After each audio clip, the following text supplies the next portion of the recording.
Another education question we received reads, are there certain questions we need to ask in getting set for the next school year?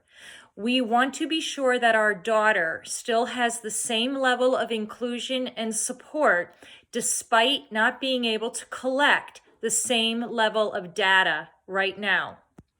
So again, you should have received a temporary plan of education for your daughter. This is part of Act 13 of 2020.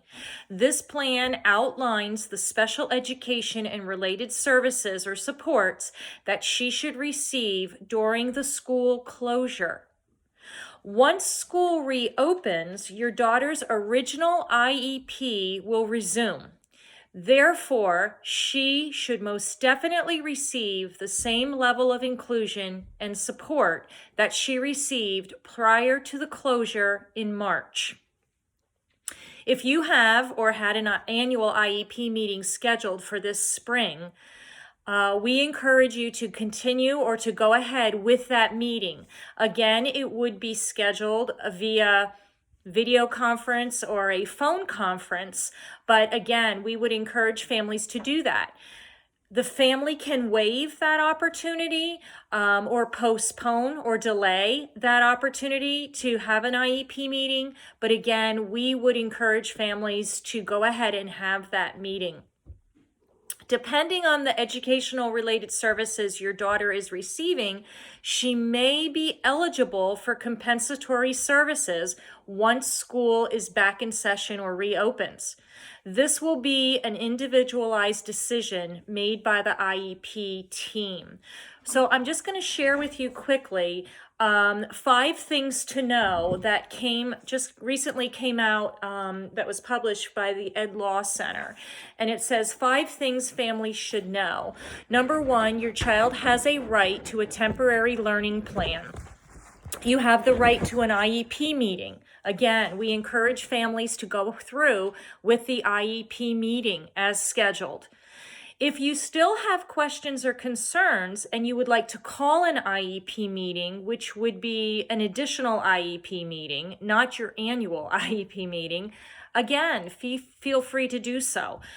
Communication is key, so I encourage families to always keep an open communication with school or the IEP team. You also have a right to written notice. So once the temporary plan is developed and shared with you, again, you have a right to disagree with that plan.